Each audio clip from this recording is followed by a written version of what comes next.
Sejam bem-vindos ao segundo episódio do Design Vision Moda e Sustentabilidade.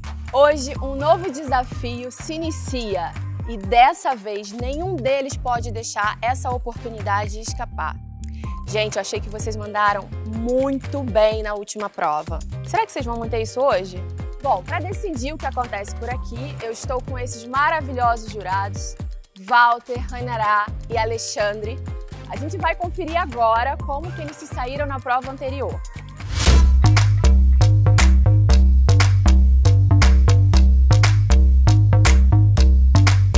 E o tema de hoje vai ser ancestralidade na moda. Quem vai falar sobre isso é uma pessoa que eu conheço muito bem, ou eu acho que conheço. Agora a gente vai para a Arena do Conhecimento e lá a gente vai falar sobre esse tema e depois vocês sabem, vai ter um desafio.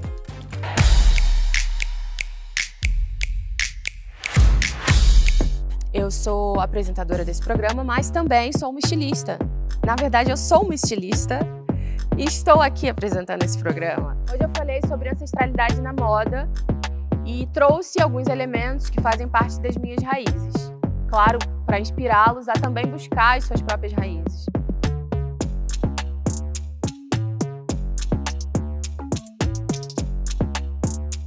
E uma das coisas assim que mais me marca é que essa conexão, né, de quem eu sou, da minha identidade, né, e como isso faz parte de mim, ela é muito pertinente em toda a minha vida.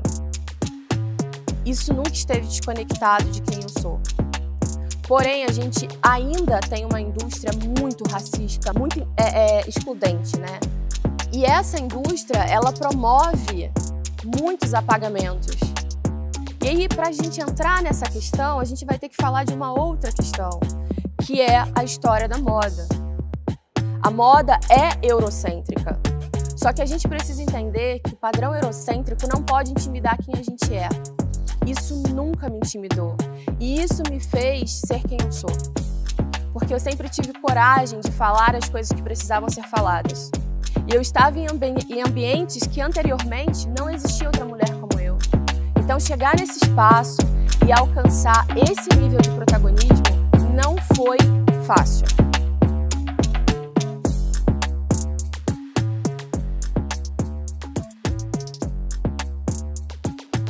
Eu apresento muito nas minhas modelagens essa memória afetiva ancestral.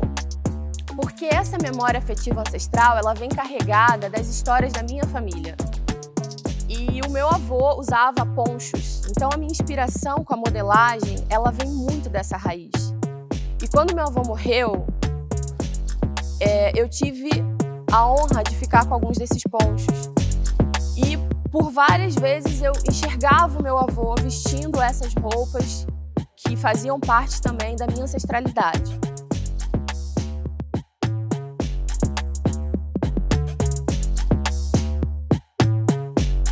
Eu vejo a memória como um ato revolucionário.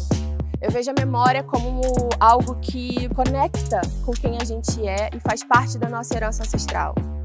Então, para mim, memória é uma ferramenta de luta. Hoje nós teremos uma convidada muito especial, que é a Ângela Brito, e ela vai estar aqui comigo contando também um pouco sobre essa perspectiva da sua ancestralidade, das suas raízes. Então, eu gostaria de convidar a minha querida Ângela para falar com vocês, bater esse papo. Olá, tudo bem, Ângela? Olá a todos, prazer. Eu vou assistir com o maior carinho, vou me sentar aqui na arquibancada e vou te ouvir.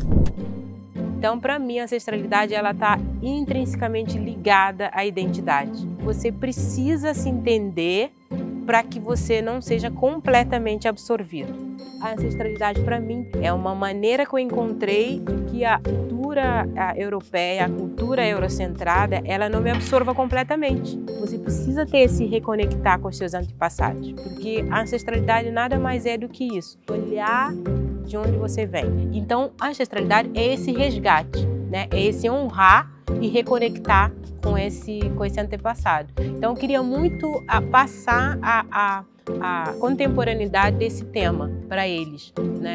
De como quando a gente se conecta, a gente hoje em dia cada vez mais pensa num futuro mais colaborativo, comunitário, solidário. E quando você pensa na ancestralidade, você resgata isso, que é como vivíamos antes, é uma coisa que a gente traz no nosso DNA, ancestral, essa vivência solidária. Então, é uma questão que cada vez mais faz parte do futuro. Então, eu vejo a ancestralidade como o futuro.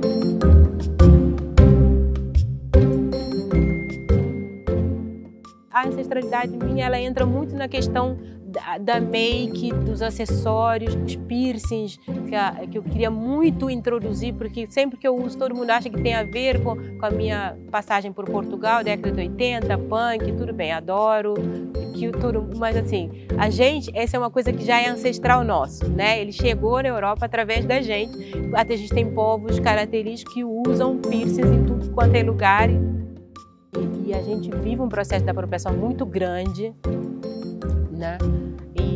Então o piercing sim é nosso e é super ancestral.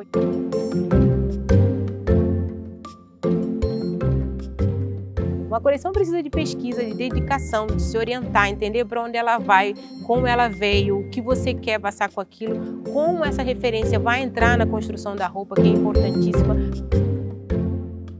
Ângela, muito obrigada pela sua apresentação. Me identifico muito com várias coisas que você fala. Minha vontade era falar, nossa, eu concordo com tudo, onde é que assina o contrato? Total, porque é sobre isso mesmo, é sobre a gente ocupar esses espaços e a gente ter o nosso lugar, né?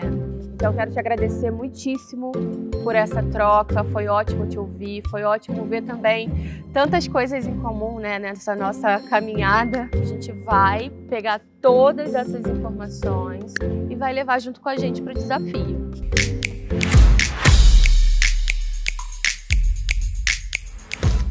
E agora a gente vai colocar aqui em prática um pouco do que a gente falou ali, né, eu e a Ângela, sobre o tema de hoje. Vocês vão colocar a sua própria matriz, a sua própria origem e construir a partir daí um croquis que represente isso. Vocês terão 1 hora para concluírem essa prova. Tudo certo?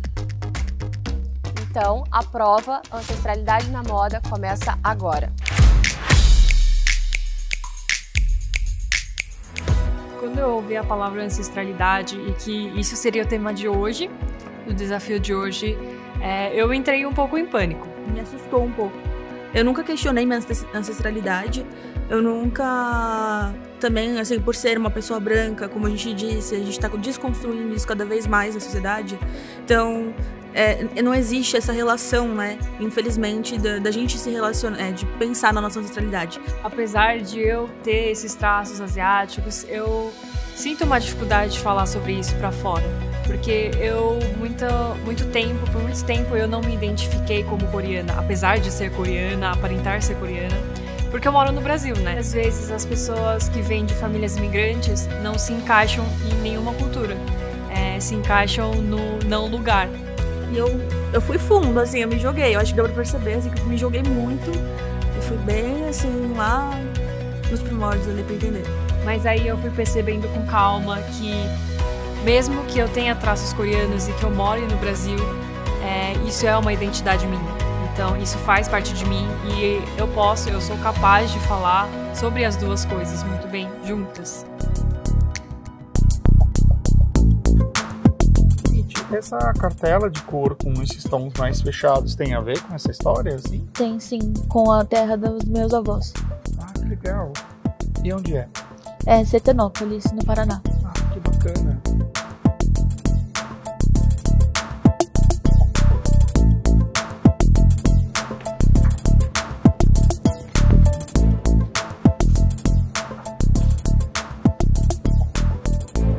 Você está experimentando mais formas, né?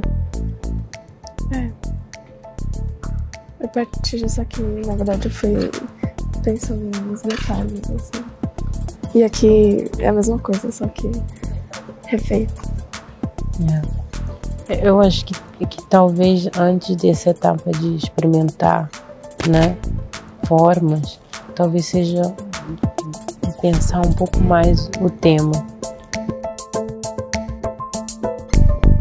Gente, 20 minutinhos, vamos terminando, tá acabando o tempo. Vambora!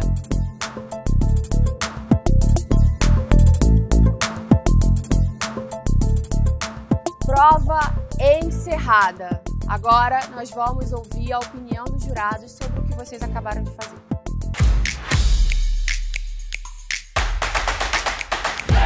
Então vamos lá. Eu vou chamar primeiro o Oaki. Eu tenho uma doença hereditária chamada talassemia, ela afeta meu sangue.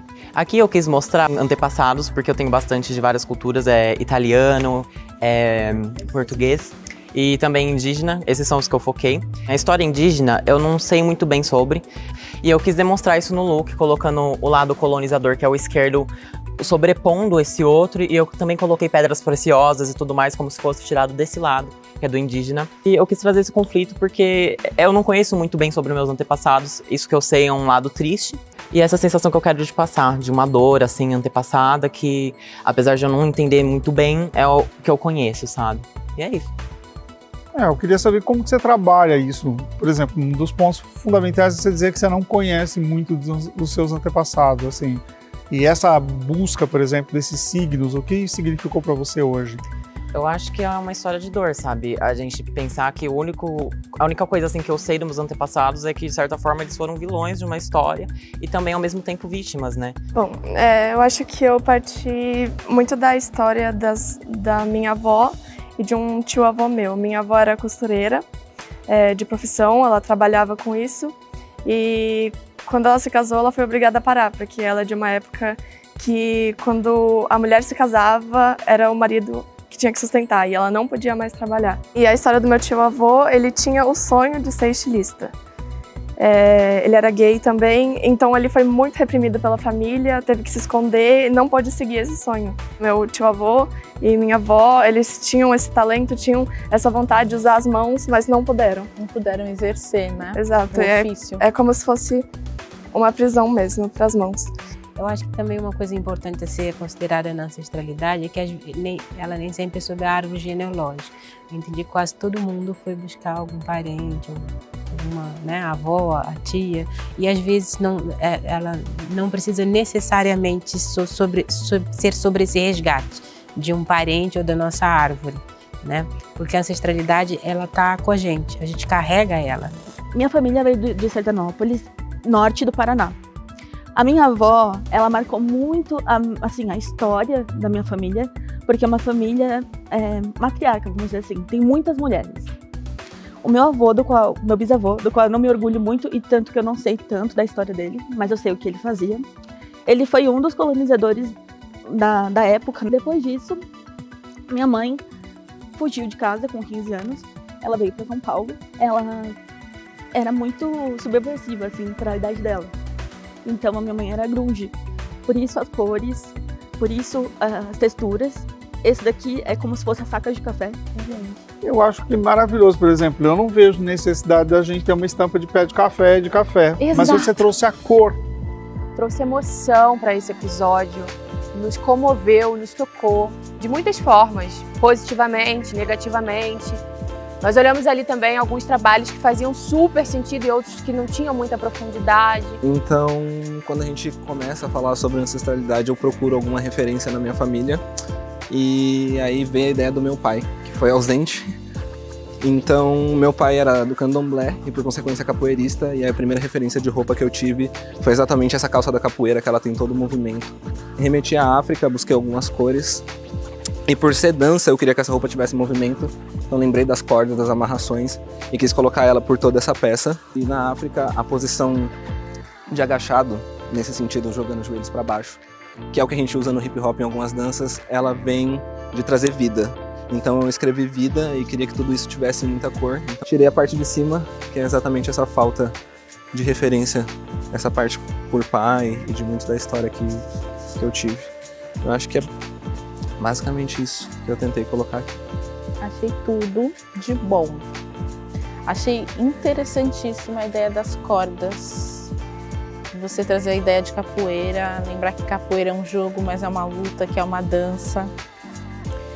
E aí, Ângela, sempre vai cair, né? Talvez você não queira falar sobre isso, mas quando a gente fala de África, é interessante a gente falar de Áfricas, né? Exato. De pensar um continente com mais de 50 países. Porque, por exemplo, eu não poderia tirar essa dúvida de onde eu sou, eu nunca ouvi falar. Provavelmente é de um outro país, não da África. As culturas são diversas. Muito. Você tem muitas Áfricas, você não tem uma moda africana, você não tem uma língua africana. Não existe isso. Isso é uma maneira meio que não termos identidade. Eu costumo desenhar bem devagar, procurar referência.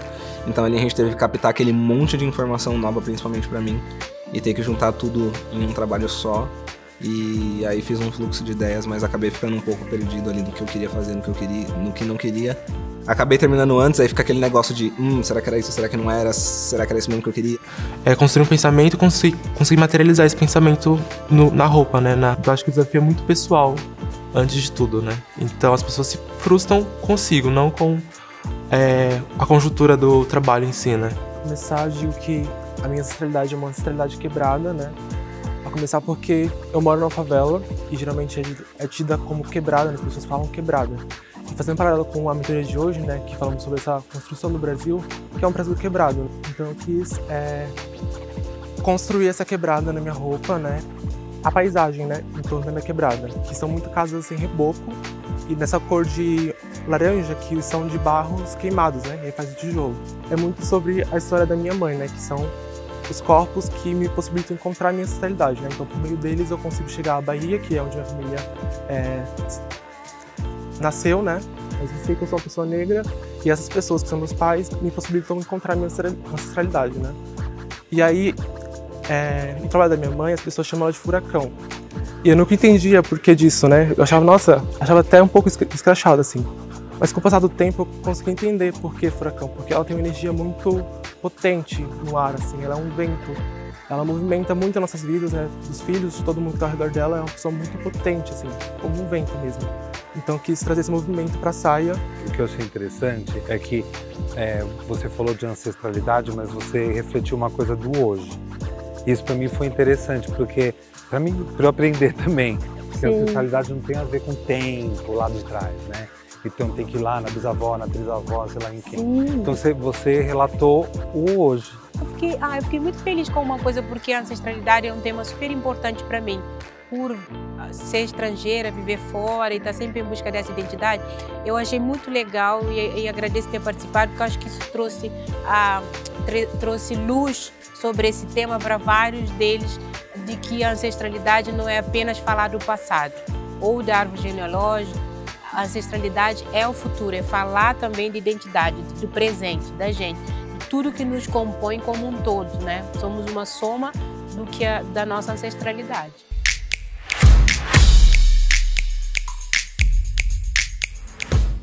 Eu quis falar do hanbok porque é um traje tradicional e que, apesar da minha família estar morando aqui no Brasil, a gente sempre comemora as datas especiais lá da Coreia do Sul aqui também. A gente sempre comemora os feriados tradicionais, onde nós vestimos ainda essa vestimenta aqui no Brasil. Então, eu quis trazer uma adaptação desse hanbok, desse traje tradicional.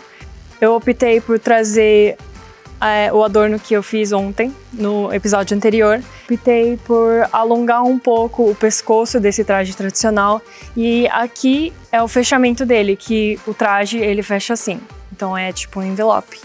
É isso. Entendo isso do vestuário tradicional, acho incrível vocês terem ainda esse cuidado, eu acho que isso tem que permanecer, né? E o mais bacana para mim é que você consegue dar uma leitura moderna para tudo isso, né? A nossa identidade não está pautada na geografia, porque os territórios são invenções, né? Então, quem a gente tem uma relação e uma conexão profunda com a nossa origem. Porque tem também uma relação como essa, né? Desse resgate do que você faz parte, né? De onde você vem, que necessariamente você não precisa nascer ali. Traz a ideia de adaptação de um traje que já está adaptado, Aham, né? Então, sim. achei legal você falar que já tem essa adaptação e em cima disso você faz uma outra coisa. Né? E esse não lugar, ele nunca vai deixar de existir. Sim. Pode se Sim, em habituar todos com nós. O não lugar é o seu lugar, então é um lugar, né? Quer É dizer, um lugar, entendeu? Não é, Ótimo não deixa isso. deixa de, ele é, porque Perfeito. né, você não, Você resumiu. o não lugar significa que você sabe o que você é, na minha opinião, né? Você sabe o que você é. Só que deu o nome de não lugar porque justamente todo mundo espera. Aonde você nasceu? Que rua? Que dia? Que região? Que continente? Não sei o quê. Então esse não lugar é você. Eu também tenho o meu não lugar e todo mundo aqui tem o não lugar. Justamente é uma coisa muito pessoal, que só a gente vai ter. Eu, na primeira vez, na palestra de vocês, eu já não consegui muito sair da ideia, né? Já fiquei focadão. Na hora que vocês falaram ancestralidade, eu já falei pipa. Na hora veio pipa na minha cabeça, eu falei, é pipa e já era. Não senti necessidade de voltar. Eu decidi ficar aqui. E ficar aqui eu volto para minhas lembranças de infância. Pipa tem uma relação muito íntima na minha família. O meu irmão mais velho que faleceu, ele fazia pipa. Ele vendia pipa. E o meu irmão mais novo fazia a mesma coisa que ele. Então, logo, pipa é uma relação que todo mundo tem, conjunta. Então, quando eu faço essa polo, também é exatamente isso. É uma polo meio pipa. Onde meu irmão utiliza polo, eu utilizo polo, as pessoas que vivem ao nosso entorno utilizam polo. Na pipa, polo, a linha, a bermuda, a cueca aparecendo. Eu acho que de todos os trabalhos que eu vi até agora, o seu trabalho, eu gosto dele sem saber da explicação. Sem você explicar, eu gosto dele, eu tenho vontade de vestir, de entender o que é. Segundo, e pra mim isso é uma coisa boa. Sim. Não precisa explicar tanto, não sei o quê. Né? E também você ter passado, transportado tudo isso que você sente e pensa de uma maneira clara. E foi meio que um elo que Sim. junta todo mundo da família, um elo de ligação. Eu acho que a gente vive um dilema na moda, eu acho, nesse momento, porque a narrativa é importante. Diante de tanta coisa que é feita no mundo, de tanta concorrência que é absolutamente global, você precisa ter uma linguagem que você diz, eu sou o Gabriel, eu vim daqui e eu preciso desses signos. Embora o nome que eu use hoje seja Talan, o meu nome de batismo e de cartório é Julia Monhallen. Monhallen porque minha família é árabe. Só que minha família não é árabe, ela é muito árabe. Somos libaneses assim, nossa senhora. E aí a história que eu trouxe com esse croquis é como eu e minha família muito árabe viemos parar no Brasil. A história da minha família se encaixa muito nesse tema porque foi como uma marca e uma cicatriz, e é por isso que eu levo cicatrizes tão a sério, fizeram com que a gente viesse parar aqui. Bom, o meu avô ele é muito mais novo do que seus outros irmãos. E ele estava brincando nos ombros de um dos irmãos dele quando ele tinha 2 anos, perdão, e o irmão dele tinha 10, e no Líbano se usa tonéis assim com brasa quente para aquecer a casa. E o irmão dele derrubou ele com 2 anos na brasa e queimou quase o rosto dele inteiro. No Líbano tem uma árvore que está na bandeira que se chama cedro. E se aqui no Brasil a gente usa carros para se exibir e no Japão nós usamos relógios, no Líbano nós usamos cedros. As famílias têm cedros na frente da casa e quanto maior e mais bem cuidado, mais brilhantes forem as folhas da árvore, mais status aquela família tem. Então eu fiz essa cicatriz em formato de um cedro. Depois ele saiu do Líbano de um jeito meio brusco, ele escreveu uma carta falando: mãe, irmãos, estou indo para o Brasil, até nunca mais. E aí ele viveu aqui, muito melhor, a cicatriz, as pessoas daqui, eu não sei qual a diferença cultural, mas as pessoas daqui aceitavam muito melhor a marca do que as pessoas de lá. Então essa história como a marca em um corpo fez todo o rumo geográfico de uma família cultural. Eu adorei. Achei muito expressivo, achei significativo a coisa do rosto, do cedro, né? Muitas simbologias, né?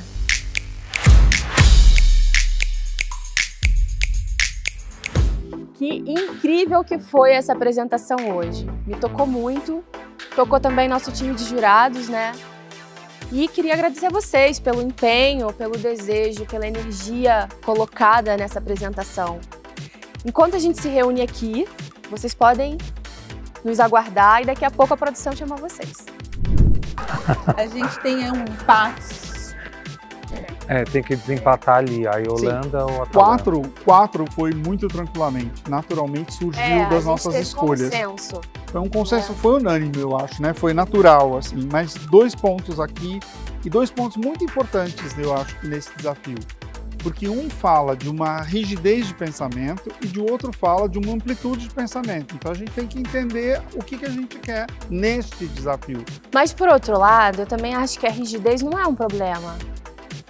Se a gente partir da perspectiva de que nós temos linguagens diversas.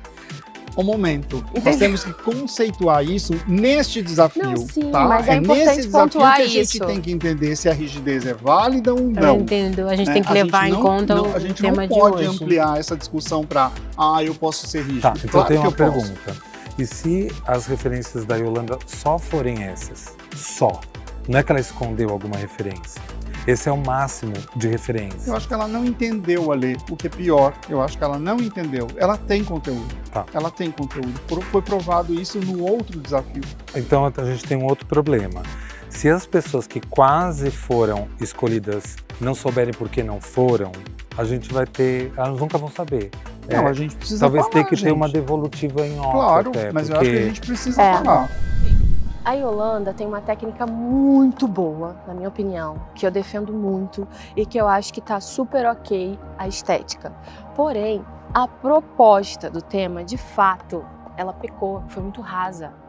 O fato dela trazer os elementos que ela traz sobre a família dela, quem são essas pessoas, tá tudo bem, é incrível.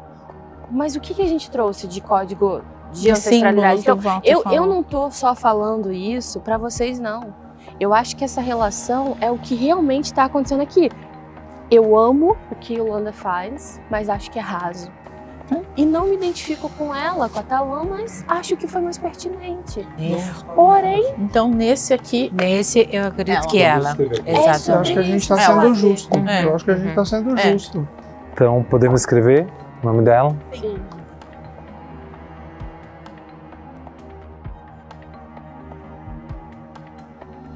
Agora que a gente chegou a um consenso, enfim, tô aqui com o nome de vocês. Vem pra cá.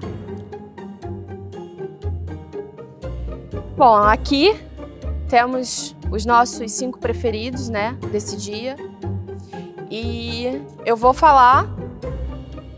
Dei um passinho pra frente, sugestão dos nossos jurados. Então a primeira é a Kitty. Muito bem, Kitty. Arrasou muito. Obrigada, obrigada. O Thales arrasou muito. A Ju. Henrique. E a Talan. E a classificação geral do Design Vision tá assim. Ju, Henrique e Thales pontuaram mais uma vez e chegam a 2 pontos na competição, ocupando as 3 primeiras posições da disputa. Gabriel e Yolanda não pontuaram hoje, mas seguem com um ponto do desafio anterior. Talan e Kitty receberam um ponto na prova de hoje e voltaram para a disputa. Oacuca, Jax e Lucas seguem sem pontuar na competição, mas ainda tem jogo pela frente. Bom, nós queremos agradecer a todos vocês por abrirem essas feridas, né, emocionais, sociais e que também tem a ver com a estética e a história que vocês carregam. Isso é incrível. Mas a gente também sentiu por não pontuar pessoas que tinham relevância, mas que não tinham profundidade, né? Então, assim, acho que vale esse toque para que vocês possam estar mais atenciosos nas próximas, né? Foi uma coisa que a gente sentiu bastante do lado de cá. Bom, gente, mais um episódio chega ao fim. E o próximo episódio, eles vão enfrentar um novo desafio. Nós vamos ter que adivinhar qual vai ser... Não vou contar. Isso vocês vão descobrir no próximo episódio. Até lá!